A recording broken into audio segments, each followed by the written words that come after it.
Season 2 की शुरुआत भी वहीं से होती है जहां पे सीजन 1 की एंडिंग हुई थी। जहां पर हमारी एलिस कहती है हम इनको अपने घर नहीं ले जा सकते, ये जख्मी है, हमें इनकी देखभाल करनी चाहिए। तो सीना कहती है ड्यूक स्टेट में, लेकिन कैसे, हम एक अजनबी को वहां कैसे लेके जा सकते हैं, हमें तो इसकी आइडेंटिटी भी नहीं पता, इसकी जगह हम इसे हॉस्पिटल ना ले जाएं। तो एलिस कहती है लेकिन उसने तो मेरी जान बचाई थी ना, ये अच्छा नहीं होता कि अगर हम उसके रिकवर होने तक उसे अपने घर रखें। तो सीना कहती है आप ऐसा कह रही हैं मैडम, फिर तो हम मान सकते हैं। तो वो कहती है देखा, हाँ हाँ ऐसा ही करो। तो तब रूट कहता है लेकिन मैडम सबसे पहले आपको जाना चाहिए वहां पर, आपके वाउंड अभी भी ताज़ा हैं, तो मुझे लगता है आप कंडीशन को चेक करना चाहिए, उसके बाद इसके बारे में सोचेंगे। और मैं लोगों को यहाँ जमा करके मैं सबको क्लीन कर दूंगा, इसलिए डायरेक्टली आप वहीं पर जाइए और बाद में मैं इसे वहां ले आऊंगा। लेकिन हमारी एलिस कहती है अगर हमने इसको ऐसे छोड़ दिया तो ये तो बहुत ज़रा बुरा होगा ना, उसने मेरी जान बचाई थी और ये जख्मी है और मैंने इसको यहाँ पर छोड़ दिया। और वो सोचती है मुझे तो इसकी सीना से मुलाकात करवानी है, लेकिन अगर ये रास्ते में कॉन्शियस हो गया फिर, या थोड़ी देर बाद फिर क्या होगा। तो रूट कहता है मैडम मैं उसकी देखभाल करूंगा, प्लीज आप फिक्र ना करें। तो सीना कहती है जी जी प्लीज सिस्टर इन लॉ आप फिक्र ना करें, आपको थोड़ी देर पहले चक्कर आ रहे थे ना। तो हमारी सोचती है चक्कर, अरे हाँ वो तो मैंने झूठ बोला था, लेकिन अब सिचुएशन कितनी ऑकवर्ड हो रही है, अब मैं कुछ नहीं कह सकती। तब हमारी हीरोइन कहती है ठीक है मैं इस सारे मामले को तुम पे छोड़ती हूँ सर रूट, और प्लीज आप इसको ड्यूक स्टेट में आराम से ले आना सेफली, ठीक है। वो कहता है जी जी फिक्र ना करें मैडम मैं ऐसा ही करूंगा। और उसके बाद सीना और हमारी एलिस वहां से जा रहे थे। तो सीना कहती है मैं आपके साथ हूँ, तो प्लीज हम चले पहले घर चलते हैं। और उनके जाने के बाद रूट एक तरफ देखता है तो वहां पर हमारा ड्यूक चल के रहा था। वो कहता है योर ग्रेस, और ड्यूक वो अपना चोगा उतारता है। वो कहता है मुझे बताओ आखिर क्या हुआ। तो वो कहता है क्या आप उनके साथ नहीं थे, मुझे लगा मैडम के साथ होंगे।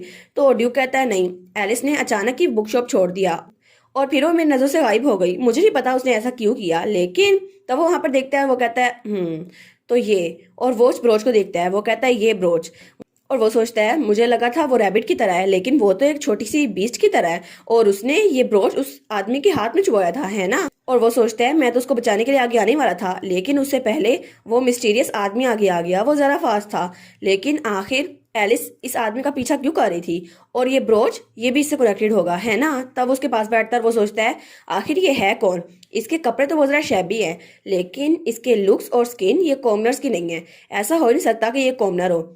मुझे लगता है कि किसी नोबल फैमिली का बेटा होगा, लेकिन नोबल फैमिली में से किसका। और तभी उसको एलिस की बात याद आती है जो कहती है क्या आपको ये नहीं लगता कि एम्पर का एक और बेटा भी था। तो वो सोचता है क्या क्या ऐसा हो सकता है, क्या एलिस को पहले से पता था। तब रूट कहता है योर ग्रेस हम इन लुटेरों के साथ क्या करें, क्या हम इनको पहले जगाएं। तो ड्यूक कहता है नहीं इनको ऐसे ही पड़े रहने दो। तो वो कहता है क्या इनको ऐसे ही पड़े रहने देंगे, यानी कि हम इनको कोई सजा नहीं देने वाले। तो ड्यूक आगे बढ़ते हुए कहता है नहीं, जैसे ही हम इनको मार डालेंगे ये खुद ही उठ जाएंगे। तो तब अपनी तलवार निकालता है और बड़े गुस्से से उनकी तरफ देखता है। और फिर सीन चेंज होता है और हमें महल का सीन दिखाता है जहां पर थर्ड प्रिंस बेड पे लेटा हुआ था और उसकी मरहम पट्टी कर रहा था हमारा डॉक्टर। तो हमारी हीरोइन कहती है ये अभी तक होश भी नहीं आया, क्या इसकी हालत जरा बुरी है। तो डॉक्टर हेल्किन कहता है नहीं नहीं बस थोड़े से जख्म है, उसके अलावा कोई मेजर इशू नहीं है, ये जल्दी होश में आ जाएगा, लेकिन असल में ये तो सो रहा है। तो वो दोनों कहती हैं क्या सो रहा है इन हालात में। तो वो कहता है जी जी बिल्कुल कोई सीरियस इंजरी नहीं है, लेकिन इनकी बॉडी की कंडीशन वो अच्छी नहीं है, इसलिए मुझे लगता है इनको अच्छी खुराक नहीं मिलती, शायद इस वजह से ये सो नहीं पाते, और शायद इसीलिए जैसे ये दिखते हैं ना लेकिन ये है नहीं वैसे, ये बहुत ज़्यादा कमज़ोर हैं। तो हमारी सोचती है वेल वो तो सबसे छुप के रह रहा था ना, इसलिए उसके खाने और डाइटिंग का ख्याल सीना रखती थी। जब उसको पता चला कि थर्ड प्रिंस वो खाने में ध्यान नहीं रख रहा तो उसने उसका ध्यान रखना शुरू किया और इस तरह उसकी हेल्थ इंप्रूव हुई थी। लेकिन वो सोचती है अब मैं ब्रोच के बारे में सोच रही हूँ, तो मैं तो उसको छुपाने वाली थी, लेकिन चलो खैर जब इसको होश आएगा ना मैं इसे अच्छे से ट्रीट करूंगी। वो कहती है ऑलराइट आपने अच्छा काम किया, अब आप जा सकते हैं। और उसके बाद वो कहता है जी जी मैं यहाँ से चलता हूँ, और दरवाजा बंद करके वहां चला गया था। तो तब सीना कहती है मैडम आखिर ये इंसान है कौन। तो हमारी कहती है क्या। तो वो कहती है ऐसा लगता है ये आदमी ही अपनी आइडेंटिटी छुपा रहा है। तो हमारी कहती है क्या, सीना इतनी मशकूक क्यों हो रही है उसके बारे में। तो वो कहती है जरा देखो सही, इसके कपड़े ये कॉमनर्स की तरह लगते हैं, लेकिन इसके फीचर्स और स्किन ये तो नोबेलिटी को शो कर रही हैं, और इसकी ये आंखें। लेकिन तभी उसके कपड़ों से एक खंजर नीचे गिरता है, तो तब वो उस खंजर को उठाने लगती है। वो कहती है ये तो, और उसके हाथ में उसका खंजर था जो कि बड़ा शानदार लग रहा था और जैसे किसी नोबल का हो। तो हमारी कहती है क्या, ये तो वही खंजर है ना जो ओरिजिनल स्टोरी में उसने देखा था। और तब वो हमें बताती है ओरिजिनल स्टोरी में सीना ने एक छोटा सा खंजर उठाया जो कि थर्ड प्रिंस के कपड़ों से गिर गया था, और तब जब उसने नोटिस किया तो वहां पर किसी का नाम लिखा हुआ था जिसको पढ़ना बहुत ज्यादा विजिबल था।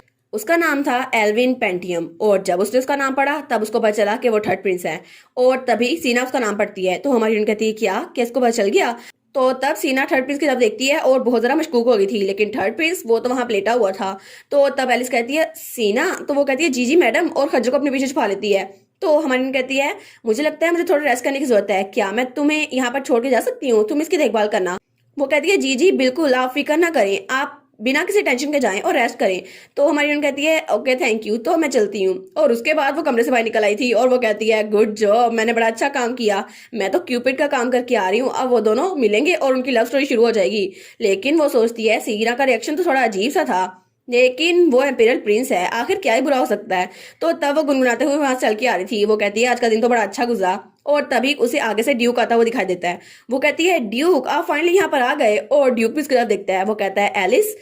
तो हमारी बहन कहती है मैंने बटलर से सुना था कि आप बाहर गए हैं, लेकिन आप कहाँ पर गए थे, मुझे आपको कुछ बताना था। वो कहता है मैं तुमसे मिलने आ रहा था, और वो थोड़ा सीरियस लग रहा था। तो हमारी बहन कहती है क्या मुझसे मिलने, लेकिन वजह क्या थी। तो तब वो कहता है मुझे पता चला कि बैक एली में क्या हुआ है, ऑफ कोर्स मुझे तुम्हारे बारे में फिक्र थी, तो मैं तुमसे पूछने आ गया क्या मुझे फिक्र नहीं होनी चाहिए थी।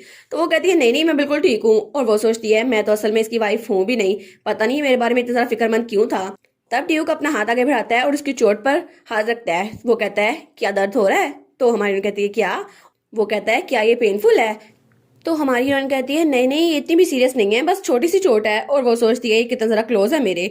तो तब उसका हाथ पकड़ते हुए कहता है आखिर आपके पास जितनी मर्जी डिवाइन पावर हो आप अपने जख्मों को हील नहीं कर सकती, क्या ये बदकिस्मती नहीं है। तो फिर वो कहता है इसलिए प्लीज कभी भी दोबारा खुद को चोट ना पहुंचाइएगा, मुझे बहुत ज्यादा डर लगता है कि मैं आपको खो दूंगा। तो हमारी हीरोइन सोचती है क्या इसने मेरा हाथ पकड़ा हुआ है और इसको डर है कि ये मुझे खो देगा। तो तब वो ड्यूक की तरफ देखती है। वो सोचती है इम्पॉसिबल, ऐसा हो ही नहीं सकता। और वो तो बड़े प्यार से उसकी तरफ देख रही थी, लेकिन ड्यूक कहता है क्योंकि मुझे आपकी डिवाइन पावर की जरूरत है। तो वो कहती है क्या। और वो तो बड़ी एम्बेरस हो गई थी। वो सोचती है आखिर मैं किस बारे में सोच रही थी, मुझे ऐसा सोचना भी नहीं चाहिए था।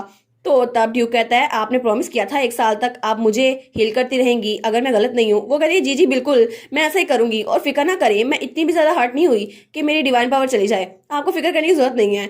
तो ड्यूक कहता है अच्छा ठीक है। और तब उसने अपना हाथ पीछे कर लिया था। वो सोचता है मैंने ऑलमोस्ट लाइन क्रॉस कर ही दी थी, लेकिन चलो अच्छा हुआ एलिस ने कोई खास रिएक्शन नहीं दिया।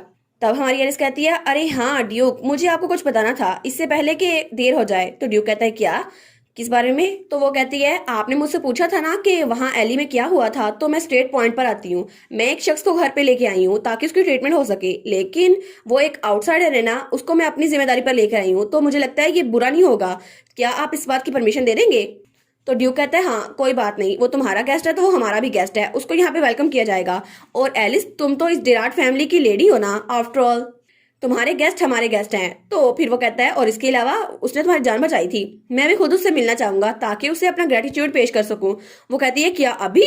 तो ड्यूक कहता है अच्छा अभी नहीं तो फिर कभी, क्या अभी कोई मसला है। वो सोचती है अगर वो वहां पर अभी गया, वहां पर तो सीना है। तो उससे कहती है नहीं नहीं वो अभी तक होश में नहीं आया ना, तो मुझे लगता है जब वो होश में आएगा तब आप उससे मिलिएगा। तो ड्यूक कहता है अच्छा ऐसा है। वो कहती है जी जी बिल्कुल, तो हमें उसके होश में आने का इंतजार करना चाहिए। तो ड्यूक अपना हाथ आगे बढ़ाकर कहता है तो फिर क्या हम लोग नीचे चले। तो हमारी एलिस उसके हाथ को देखती है और अपना हाथ उसकी तरफ बढ़ाती है, लेकिन तभी उनको बहुत ज्यादा शोर की आवाज आती है और उसका हाथ वहीं पर रुक जाता है। तो दोनों कहते हैं क्या ये किस चीज की आवाज थी। और वो आवाज थर्ड प्रिंस के कमरे से आ रही थी। तो एलिस सोचती है क्या ये गेस्ट रूम से आवाज आ रही है, क्या कोई और इंट्रूडर घुस आया है। तो ड्यूक और एलिस दोनों भागते हुए इस तरफ जाते हैं, लेकिन वहां से कोई उछलता हुआ नीचे गिरता है। तो ड्यूक हमारी एलिस के आगे हाथ कर लेता है। तो तब वो कहता है क्या अब ये क्या है। तो हमारी एलिस कहती है एक मिनट, ये थर्ड प्रिंस है। और थर्ड प्रिंस उनके सामने जमीन पे गिरा हुआ था। तो हमारी हीरोइन कहती है क्या आखिर यहाँ पर हो क्या रहा है। और तभी वहां सीना बहुत ज्यादा गुस्से में आती है और उसने अपनी पावर यूज की थी। तो हमारी हीरोइन सोचती है क्या सीना ने ये क्या किया। तो तब वो कहती है सीना आखिर यहाँ हो क्या रहा है। तो सीना कहती है ब्रदर डचीज।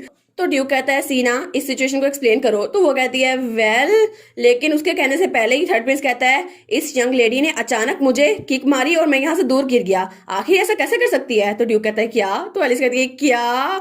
और वो सोचती है अभी इसने क्या कहा, किक मारी, लेकिन इनको तो लव एट फर्स्ट साइट होना था, आखिर ये फाइट एट फर्स्ट साइट कैसे हो गई।